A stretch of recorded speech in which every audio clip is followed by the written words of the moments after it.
चालतोय, थोडीशी जागा मागच्या बाजूला करून द्या. जरा माईक बंद करायला सांगा.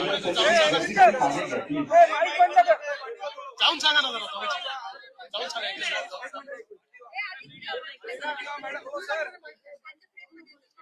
मला अतिशय आनंद आहे की दिल्ली विधानसभेवर 27 वर्षानंतर भारतीय जनता पक्षाचा झेंडा रोवला गेला. दिल्लीच्या तमाम कार्यकर्त्यांचं आणि जनतेचं मी मनापासून अभिनंदन करतो. दिल्लीकरांनी हा विश्वास देशाचे प्रधानमंत्री माननीय नरेंद्र मोदीजींवर केलेला आहे आणि या विजयाने आम आदमी पार्टीचे नेते अरविंद केजरीवाल यांचा बुरखा फाटलेला आहे. सातत्याने खोटी आश्वासनं देऊन आणि लोकांना त्या ठिकाणी भटकवत ज्या प्रकारे त्यांनी राज्य केलं त्या परंपरेचा आज अंत झालेला आहे आणि खोटं राजकारण चालणार नाही हे दिल्लीच्या जनतेने दाखवून दिलेलं आहे. मला विश्वास आहे दिल्लीची जनता खरं म्हणजे लोकसभेत मोदीजींवरच विश्वास दाखवायची, पण विधानसभेमध्ये मात्र त्या ठिकाणी कुठेतरी आमची पिछेहाट झालेली आम्ही बघितली. मात्र आता एक प्रचंड मोठा विजय हा दिल्लीच्या जनतेने दिलेला आहे आणि निश्चितपणे हे विकासाला दिलेलं मत आहे, मोदीजींवरच्या विश्वासाला दिलेलं मत आहे आणि भारतीय जनता पार्टीचं सरकार हे दिल्लीमध्ये लोकांच्या आशा आकांक्षा आणि अपेक्षा निश्चितपणे पूर्ण करेल. आज मैं दिल्ली की जनता का और दिल्ली के भारतीय जनता पार्टी के तमाम कार्यकर्ताओं का बहुत अभिनंदन करना चाहता हूं, उनको बहुत बधाई देना चाहता हूं कि उन्होंने 27 साल बाद दिल्ली की विधानसभा पर भारतीय जनता पार्टी का परचम लहराया.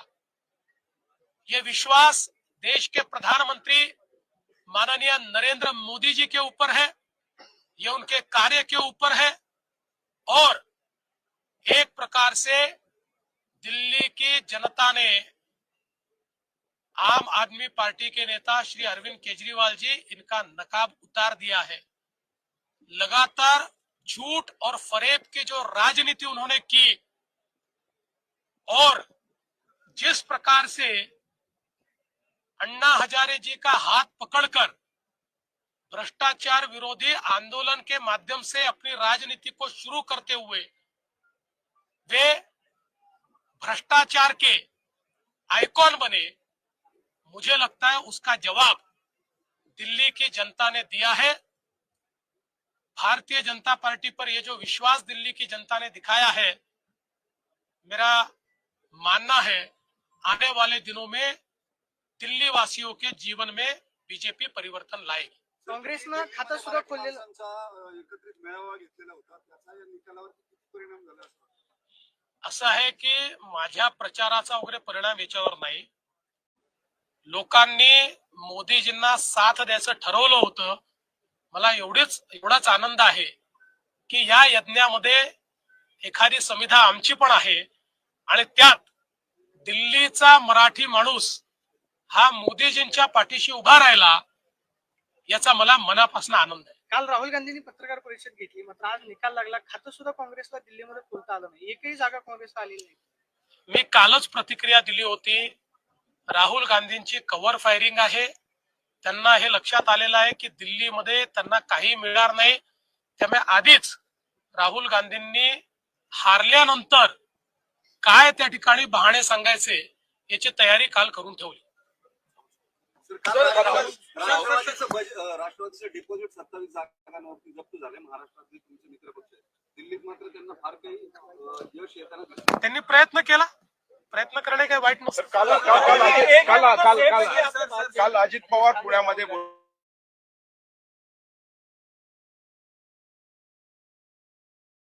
निर्णय हे मुख्यमंत्री घेतील, तुम्हाला जी माहिती आहे त्यानुसार काय तुम्ही निर्णय घेणार? ते काय बोलले मला माहित नाही. ते काय बोलले त्यांना विचारेन. मग बोले. तुमच्या म्हणण्यावर मी बोलणार असं आहे.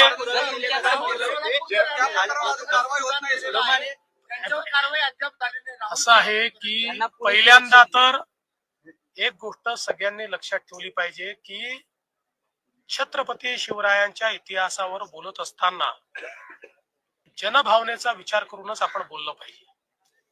त्यामुळे लोकांची भावना दुखावेल अशा प्रकारच्या इतिहासाचं वर्णन किंवा इतिहासाचं विकृतीकरण हे कोणाच्याच हाताने होऊ नये या संदर्भात त्यांनी माफी देखील मागितलेली आहे आणि त्या संदर्भात जी काही योग्य कारवाई आहे ती कारवाई होईल.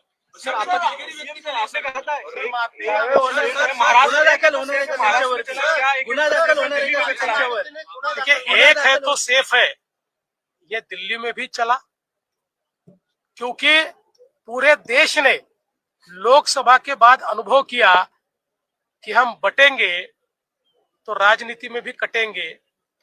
इसलिए एक है तो सेफ है का नारा ये पूरे देश ने स्वीकारा और मोदी जी के इस नारे पर पूरा देश एक हुआ और पूरे देश ने हरियाणा में, महाराष्ट्र में, अब दिल्ली में और इसके बाद आने वाले राज्यों में भी यही आपको दिखाई पडेगा. लाडक्या बहिणींचा तुम्हाला खूप फायदा झाला, त्यानंतर तुम्ही आता लाडक्या बहिणींचे जे आहे ते मागे घेत आहेत, त्याच्या लाडक्या बहिणींना पैसे परत द्यावे लागतात, त्यावरती काय?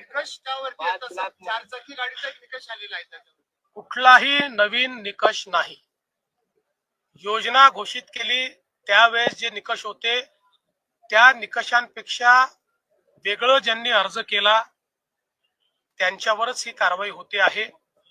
मला आनंद आहे की आमच्या काही लाडक्या बहिणींनी स्वतः निर्णय केला की आम्ही निकषाबाहेर गेलो आहोत आणि त्यामुळे आम्ही हे या ठिकाणी सोडतो आहोत. कोणाचेही पैसे आम्ही परत घेतले नाही, परत मागणार नाही. पण आम्हीही जनतेच्या पैशाचे कस्टोडियन आहोत. आम्हालाही महालेखाकाराला म्हणजे सीएजी ला उत्तर द्यावं लागतं. त्यामुळे नियमाच्या बाहेर जर कोणाला फायदा पोचत असेल तर त्याच्यावर सीएजीचं ऑब्जेक्शन येणारच आहे आणि म्हणून जे नियमाच्या बाहेर फायदा घेतायत त्यांचा फायदा निश्चितपणे बंद होईल. त्याची सुरुवात आम्ही केली आहे. कुठलीही नवीन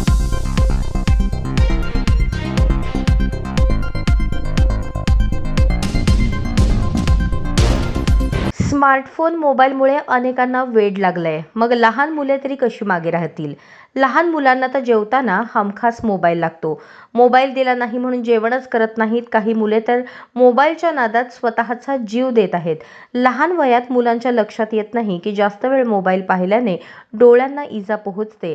म्हणून निःशुल्क विद्यार्थ्यांचे नेत्र तपासणी शिबिराचे आयोजन शनिवारी 8 फेब्रुवारी रोजी सकाळी 10 वाजता सोलापुरातील कैलासवासी आशय्या इरिया आरकाल आंध्र भद्रावती मराठी विद्यालय येथे करण्यात आले आहे. श्री मार्कंडेय सोशल फाउंडेशन, पद्मशाली सखी संगम व पद्मकमळ प्रतिष्ठानच्या वतीने महर्षी मार्कंडेय महामुनी बुद्धीची देवता श्री गणेश जन्मोत्सव आणि जाणता राजा छत्रपती शिवाजी महाराज जयंतीनिमित्त हे शिबिर आयोजित करण्यात आले आहे.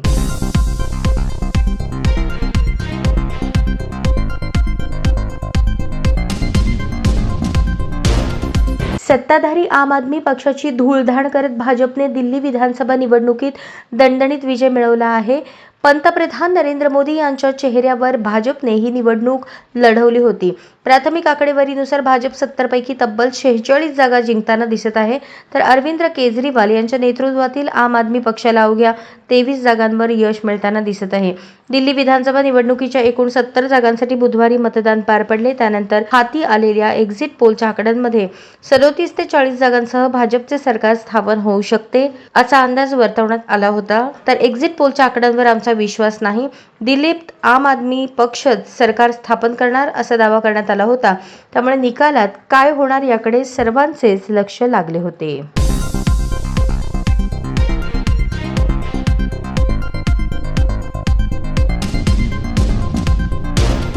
सोलापूर इलेक्ट्रॉनिक्स डीलर्स असोसिएशन द्वारा electronics, computer, telecommunication, home appliances, solar system, fitness इक्विपमेंट्सचे भव्य प्रदर्शन इलेक्ट्रो 2025चे आयोजन करण्यात आले आहे.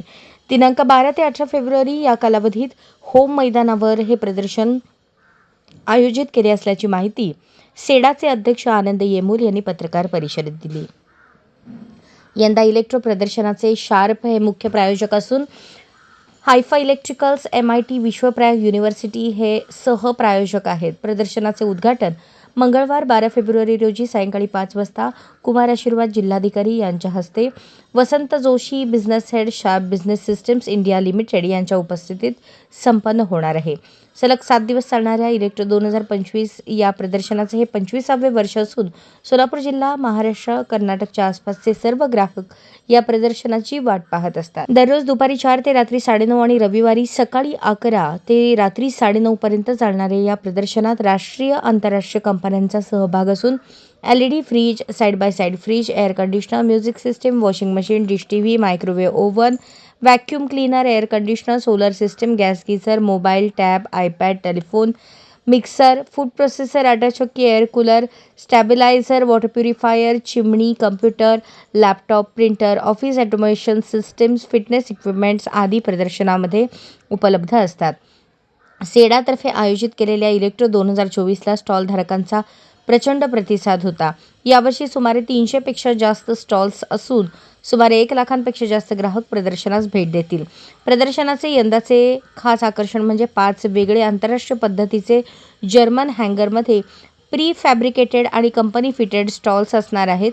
दुचाकीसाठी होम मैदान तर 4 चाकी वाहनांसाठी ग्राउंडच्या आसपासच्या जागा पार्किंगसाठी ठेवण्यात आल्या आहेत. भेट देणाऱ्या ग्राहकांना दररोज लकी ड्रॉ आणि शेवटच्या दिवशी बंपर ड्रॉ काढण्यात येणार आहे. सर्व स्टॉलमध्ये जवळपास 400 विविध पदवीधर MBA विद्यार्थ्यांकडून कंपनीकडून ट्रेनिंग देऊन ग्राहकांना माहिती देण्यात येणार आहे. या प्रदर्शनात सेडाचे अनेक सामाजिक उपक्रम राबवण्यात येत असून सेडाच्या सभासदांच्या कर्मचाऱ्यांसाठी शैक्षणिक, वैद्यकीय मदतही करण्यात येते. स्थानिक प्रशासनाकडून इलेक्ट्रो यशस्वी होण्यास मार्गदर्शन आणि सर्वतोपरी मदत मिळत आहे. या प्रदर्शनातही 4 स्टॉल्स सामाजिक संस्थांना उपलब्ध करून दिले असून सामाजिक संस्थांनी संपर्क साधावा असे आवाहन करण्यात आले आहे. या पत्रकार परिषदेत सेडाचे सचिव भूषण भुतडा, खजिनदार सुयोग कालाणी, सहसचिव हरीश कुकरेजा, उपाध्यक्ष डॉ. सूरज रतनधूत, संचालक सर्वश्री यल्लप्पा भोसले, चंद्रकांत शहापुरे, बसवराज नवले, रवींद्र पाचलगे, संस्थेचे माजी अध्यक्ष जितेंद्र राठी, शिवप्रकाश चव्हाण, खुशाल देढिया, ईश्वर मालू, केतन शाह, विपिन कुलकर्णी, सदस्य विजय टेके आणि इलेक्ट्रो समितीचे सदस्य उपस्थित होते. सोलापूर इलेक्ट्रॉनिक डीलर असोसिएशन अध्यक्ष आहे आणि सोलापुरातील नावाजलेलं आणि जे सर्वांना घराघरात माहीत असलेलं इलेक्ट्रो प्रदर्शन जे सर्व ग्राहक वाट पाहत असतात. तर त्या इलेक्ट्रो 2025ची होम मैदान येथे 12 ते 18 फेब्रुवारी भव्य प्रदर्शन होणार आहे. या ठिकाणी 100पेक्षा जास्त कंपन्यांचं ब्रँडेड वस्तूंचं प्रोडक्ट राहील आणि त्यामध्ये सर्व नवीन कंपन्यांचे जे लॉन्चिंग आहे त्या ठिकाणी होणार आहे. तर मी सर्व ग्राहकांना विनंती करतो की त्यांनी या प्रदर्शनास अवश्य भेट द्यावं आणि मी चेअरमन यांना विनंती चेअरमन इलेक्ट्रो 2025 पूर्ण सोलापूरकरच नव्हे आजूबाजूच्या जिल्ह्यातील लोक या इलेक्ट्रो प्रदर्शनाची वाट पाहत असतात. ही इलेक्ट्रो प्रदर्शन 12 फेब्रुवारीपासून होम मैदान येथे ओपन होत आहे. सर्व सोलापूरकरांना आणि आजूबाजूच्या परिसरातील सर्वांना विनंती आहे सर्वांनी ह्या प्रदर्शनात लाखोंच्या संख्येनं भाग घेऊन जे इलेक्ट्रॉनिक्सची नवीन प्रोडक्ट आलेले आहेत त्यांची माहिती घ्यावी आणि संपूर्ण सोलापूरकर आतुरतेने वाट करत असता इव्हेंटला सक्सेसफुल करावा अशी विनंती आहे. तर मला स्पेशली विनंती करतो की 12 तारखेला ओपनच्या वेळेस आपण सर्वजण उपस्थित राहावे.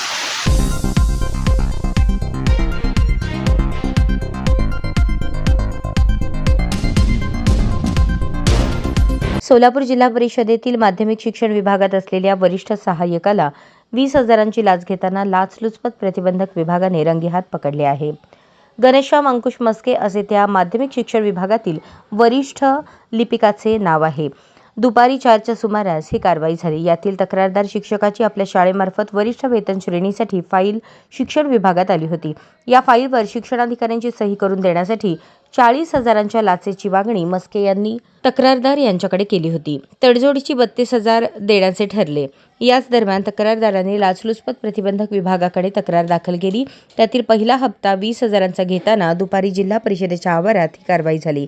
या कारवाईमुळे शिक्षकांमध्ये आनंद व्यक्त होत आहे.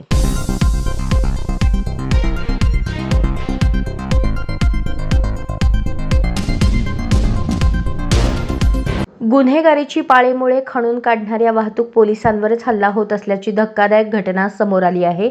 फोनवर बोलत बाईक चालवणाऱ्या व्यक्तीला रोखल्याने वाहतूक पोलिसावर प्राणघातक हल्ला झाल्याचे समोर आले आहे.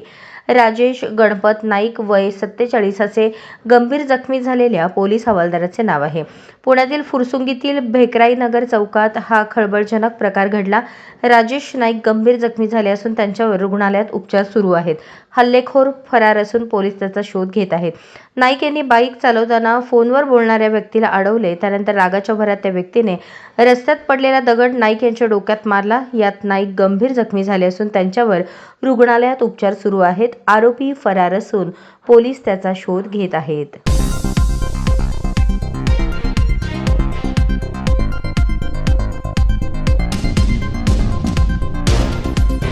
देशस्थ ऋग्वेदी ब्राह्मण शिक्षणोत्तेजक संस्थेच्या वतीने दरवर्षी देण्यात येणारा कल्पतरुकार कैलासवासी ल. गो. काकडे स्मृती पुरस्कार यंदा दैनिक दिव्य मराठीचे मुख्य बातमीदार मनोज भटकर यांना देण्यात येणार असल्याची घोषणा संस्थेचे अध्यक्ष डॉ. श्रीकांत येळेगावकर यांनी पत्रकार परिषदेत केली. पुरस्कार वितरण कार्यक्रम गुरुवार दिनांक 13 फेब्रुवारी रोजी हिराचंद नेमचंद वाचनालयाच्या ॲम्फी थिएटरमध्ये सायंकाळी 6 वाजता होणार आहे. गेल्या 19 वर्षांपासून संस्थेतर्फे संस्थेचे संस्थापक तसेच कल्पतरुकार आणि आनंद वृत्त या सोलापुरातील आद्य साप्ताहिकाचे संपादक कैलासवासी ल. गो. तथा तात्यासाहेब काकडे यांच्या स्मृतिप्रित्यर्थ हा पुरस्कार दिला जातो. 5,000 रुपये रोख सन्मानपत्र, शाल, पुष्पगुच्छ असे या पुरस्काराचे स्वरूप आहे. यावेळी पत्रकारांमधील साहित्यिक ज्येष्ठ पत्रकार अरविंद जोशी यांचा लेखन साहित्याबद्दल विशेष सन्मान करण्यात येणार असून तेच या कार्यक्रमाचे अध्यक्षस्थान भूषवणार आहेत. पुरस्कार प्रदान कार्यक्रम ज्येष्ठ अर्थतज्ज्ञ, ख्यातनाम वक्ते माननीय चंद्रशेखर टिळक मुंबई यांच्या हस्ते होणार आहे. यावेळी त्यांचे भारतीय व्यवस्था 2025 आणि नंतर या विषयावर व्याख्यान होणार आहे.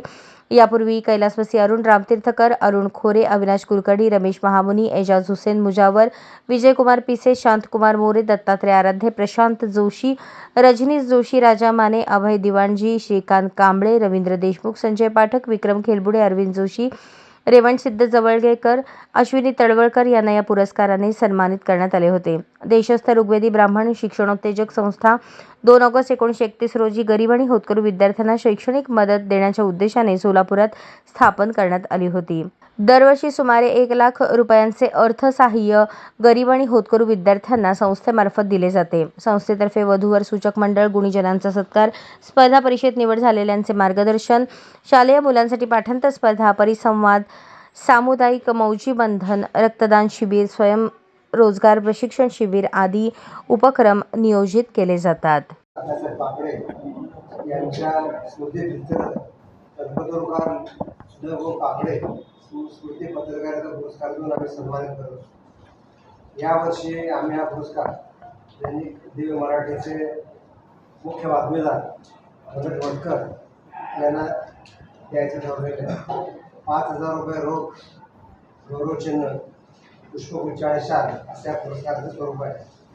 हा समारंभ गुरुवार दिनांक 13 फेब्रुवारी रोजी सायंकाळी 6 वाजता हिराचंद नेमचंद वाचनालयाच्या लोकमान्य टिळक सभागृहामध्ये संपन्न होणार आहे. या समारंभामध्ये ख्यातनाम अर्थतज्ज्ञ, ख्यातनाम वक्ते आणि शेअर बाजाराचे एकीकडे उपाध्यक्ष म्हणून ज्यांनी काम केलेलं आहे ते चंद्रशेखर टिळक यांच्या हस्ते तो पुरस्कार प्रदान केला जाईल. आणि त्यांचं त्यावेळेला भारतीय अर्थव्यवस्था 2025 नंतर या विषयावर व्याख्यान होणार आहे.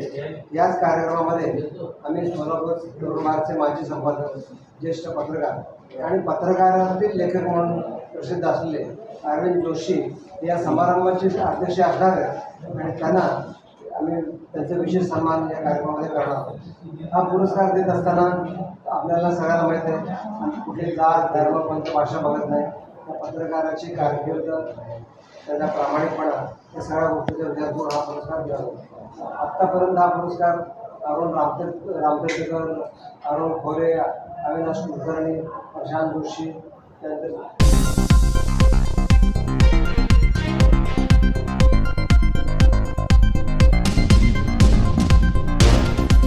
बॉलिवूड अभिनेता सलमान खानच्या पनवेलमधील फार्म हाऊसमध्ये 2024मध्ये 2 लोकांनी जबरदस्तीने घुसण्याचा प्रयत्न केला होता. या प्रकरणी पोलिसांनी 2 आरोपींना अटक केली होती. या दोन्ही आरोपींना पोलिसांनी सलमानच्या फार्म हाऊसवर हल्ला करण्याचा कट रचल्याच्या आरोपाखाली अटक केली होती. मात्र अशातच आता या दोन्ही आरोपींना मुंबई उच्च न्यायालयाने जामीन मंजूर केला आहे, ज्यामध्ये मुंबई उच्च न्यायालयाने म्हटले आहे की सलमानच्या फार्म हाऊसवर हल्ला करणाऱ्या कट रचणाऱ्या 2 आरोपींविरुद्ध कोणतेही ठोस पुरावे सापडलेले नाहीत. ज्यामध्ये कोर्टाच्या म्हणण्यानुसार सलमानच्या फार्म हाऊसवर हल्ला करण्याचा कट ज्या व्हॉट्सअप ग्रुपमध्ये रचला गेला त्या ग्रुपमधील आरोपींच्या उपस्थितीशिवाय त्यांच्याविरुद्ध कोणतेही ठोस पुरावे सापडलेले नाहीत. दरम्यान सलमानच्या पनवेल येथील फार्म हाऊसवरील हल्ल्याचा कथित कट रचणाऱ्यांना पोलिसांनी अटक केली होती. यामध्ये आरोपी वास्पी महमूद खान उर्फ वसीम चिकना आणि गौरव विनोद भाटिया उर्फ संदीप बिश्नोई यांचा समावेश आहे.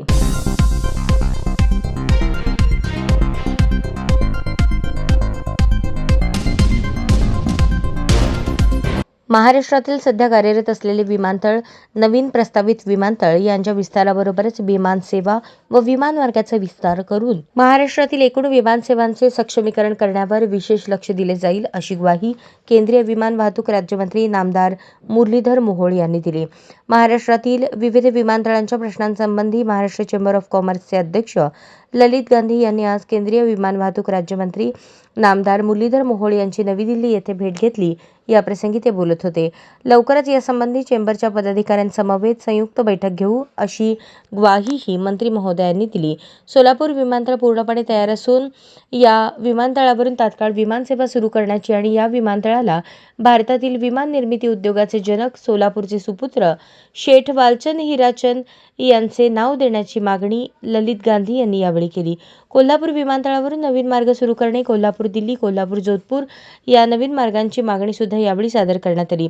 त्याचबरोबर धावपट्टी विस्तारीकरणाचे काम गतीने पूर्ण करण्याबाबतही चर्चा करण्यात आली. सोलापूर विमानतळावरील विमानसेवा लवकरात लवकर सुरू करू, अशी ग्वाही मोहोळ यांनी दिली.